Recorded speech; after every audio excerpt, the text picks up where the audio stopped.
Paulie, I just saw that you put down Rick Eisen instead of Rich Eisen. On the rundown? Yes, you have Rick Eisen. Rick? Come on. You're better than that. Well, that's kind of a cool. Rick Eisen sounds like a private detective.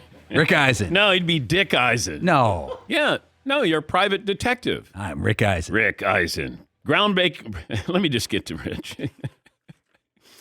Anybody call you Rick before, Rich? Great intro, guys. Really appreciate it. Coming before I come on, talk more about how Louis Riddick broke stuff down, Paul. Great job, man. Appreciate you watching. Yeah, but I was watching because I was texting you.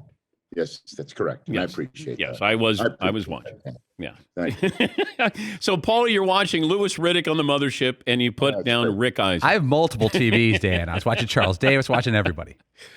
Paul, do we need to sidebar? I mean, is that what's going on? We have one about once a year. How you feeling today? I'm good. Yeah, I'm good. Yeah, last night was a blast.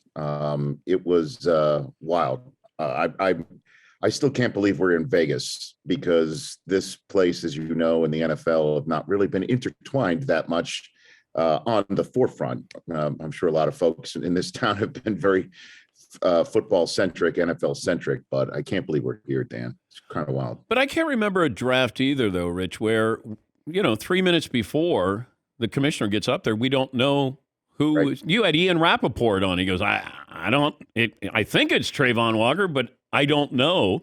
Why do you think there was this mystery with the Jags? Well, the Jaguars were really tight-lipped about it, and there was no quarterback that just screams out at you, and there was also no defensive player, outside of Aiden Hutchinson that kind of screamed at you. And, Trayvon Walker, as you saw, was part of a team that had 4 other players taken from him. Packers took 2 Georgia defenders. And so, I mean, it was kind of way up in the air. And then right around pick 11, as soon as the Jets took Garrett Wilson, that's when the first trade came in. And then a record 9 trades in the first round, including 2 involving actual players in the NFL. That's never happened before either. How much of a heads up do you get on a trade? Maybe not the draft pick, but the trade. The trade, there's no heads up that a trade is coming.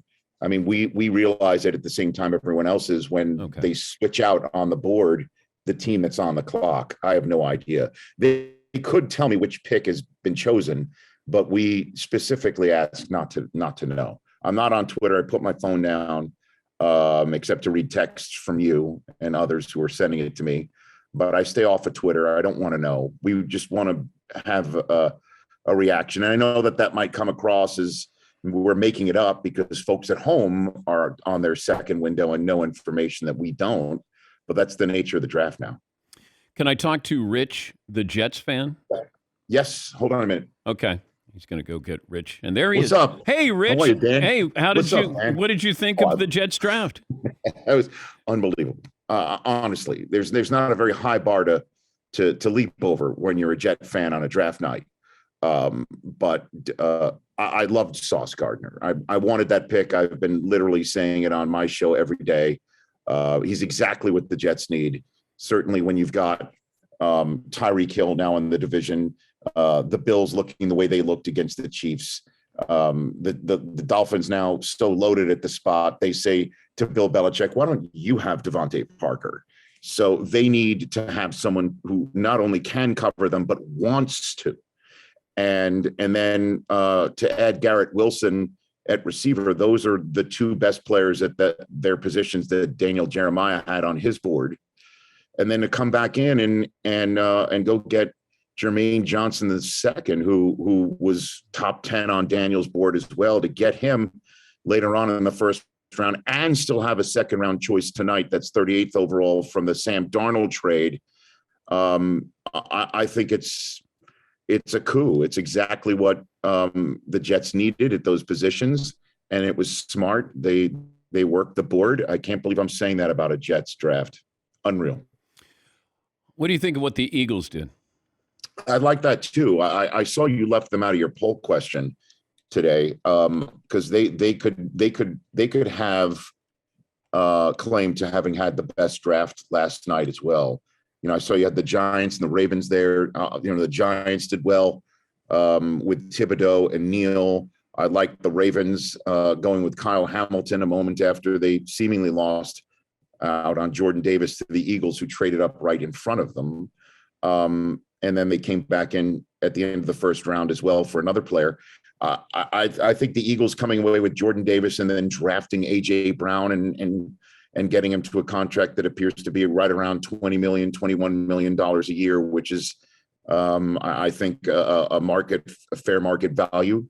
Signing for the Eagles. I thought they did a really good job last night too. Yeah, when you throw in the trades and they're actual players being traded, and these are starters, and then, Jalen Hurts is now on the clock. Like, we got your toys here. You wonder what's going to happen with Ryan Tannehill, with Tennessee as they move forward. You had Lamar Jackson with the WTF when Hollywood Brown. Like, there was a lot more intrigue, and I said this the last couple of days going into the draft. It doesn't seem like there's drama, but there will be drama. It just happens. They may not be recognizable names and may not be big names with quarterbacks there, but there's still interesting moves. The Steelers, what they did, the Patriots, what they did, the Cowboys drafting an offensive lineman, and you're going, what are they doing? And then you get the trades there. Jacksonville's always interesting. Detroit, I like what Detroit did. But if you were saying this is the most puzzling move of round one. It would have to be Belichick choosing a kid out of Chattanooga, Corey Strange, who everyone loves. And, but it's one of those picks where anybody else makes it, you're killing them. This is the typical in Bill we trust pick. I enjoyed on our coverage showing the section of mystified Patriots fans who are in the draft hall. I mean, just imagine you fly all the way out from Logan, to Vegas to hang out in Vegas all night long, watch Bill trade down, and they'd take some guy from Chattanooga. You have to Google, Well, what did you think of the Rams' reaction when Les Snead and Sean McVay are talking to the media and they're having a draft party, and all of a sudden they go, what? Right. Cole Strange from Chattanooga to the Patriots. And then McVay's like, we wasted our time looking at him, thinking he'd be there at 104 with their first pick, in the draft, and he's gone at 29. Yeah, that's the one right there. But who knows, man?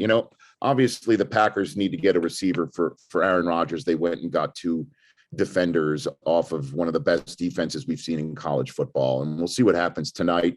A.J. Brown, second-round pick, Debo, second-round pick, DK, second-round pick. Obviously, you can get game-changing receivers in the first round tonight. Rich Eisen, NFL Network, Emmy-nominated host, and you can see him throughout the coverage tonight. They start at 7 Eastern, also Saturday, noon Eastern. Also, 18th annual Run, Rich, Run airs during the coverage of rounds 4 through 7. Wait, that's not how long it takes you to run it. Rounds 4 through 7. Nicely done, Dan. Nicely done. You can time me. You can time me for picks 4 through 7. I know. The proverbial, hourglass. But yeah, we ran it in the Rose Bowl this year. I like how I'm so competitive. When Rich first ran, I remember texting him. I said, I could run faster than that, and Rich goes, "That's not what this is about." Like I'm competing with Rich, and he's raising money, and I'm thinking, what am I doing? Like it was one of those return to serves, and I went, "Ow, okay, I got it." Yeah, just it's. But I've been used to that, Dan. Just you being oddly competitive at the most inappropriate moments, and that's why you're beloved, Dan. And you know only one speed as well. So yes, NFL.com/runrichrun to raise money for St. Jude. We're going to be doing that all throughout the week and beyond. What do you think second round? If you were going to go, here is your storyline for second round tonight. Running backs, we haven't seen them. No tight ends, but running backs, and then the quarterbacks. I think tonight's the night Baker gets traded.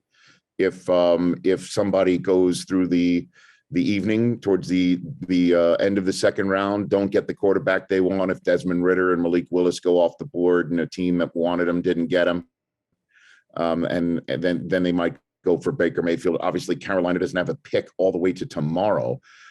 So, really, it's the Browns who are on the clock. Do they really want to come through this draft with him there on the team? Do they really want to take him into more OTAs and the mandatory OTAs? They really want to sit there in the summer thinking that they have him in their back pocket in case there's an injury or something like that, or a suspension for Deshaun Watson? Like, what's the point of holding on to him? And if you're paying Deshaun Watson that much guaranteed money, what's the big deal about eating more of it? Obviously, it's their money, but I don't understand why you would even hold on to Baker Mayfield this long. He's an asset, of course, but he's no longer your asset. And so I think tonight would be the night. Josh Rosen was traded on night 2 for a second-round pick. I just don't know if that's what you'll get back for Baker if you're still standing pat on not eating his salary. That's kind of what's at play tonight. Yeah, I would take Baker Mayfield. If I'm Seattle and I can get a guy who has proven to be a good quarterback and he's going to be $18 million and maybe the Browns pick up a good portion of that, and I have him on a 1-year deal, and I just say, Baker, come on in and prove yourself. Chip on your shoulder. I mean, I'd rather do that than, take one of these quarterbacks. I know Seahawk fans might not like to hear this, but it's the truth. They signed Geno Smith, and they signed Geno Smith, and they like Geno Smith. They really, really do. They liked what they saw out of him when Russell got hurt last year. They have Drew Lock. They might go ahead and draft a quarterback tonight, and thus I think the Seattle shop would be closed for Baker. It seems like Carolina might be the best spot for him. I don't know if the Saints are going to go in that direction either. The windows of opportunity are really dwindling here for Baker Mayfield, and I don't know why the Browns would want to be left holding on to him when they hit the summer. I mean, I don't know what way out there would be other than cutting him, which I know they definitely don't want to do that. So maybe trading him tonight would be the smartest move. Congrats on the Emmy nominations there. And we'll be watching rounds 4 through 7 on Saturday. You can see Rich in the Run, Rich, Run, and that'll be on the NFL Network. So when you said we'll be watching, can I count on that the entire Dan Patrick? No. Okay. My wife and I, maybe. Well, okay. It could be me and my puppy. Okay. But we'll be watching. Understood. The royal we will be watching. Yeah. Very good. I appreciate that. Thanks, guys. Thanks. That's Rick Eisen of the. I guess I knew it. I knew it. Take care. What a jerk I am. Thank you, Rich. That's Rich Eisen. Paulie, you put down Rick Eisen. And I've never done that before. No, you haven't. I kind of like it, though. I don't think he did.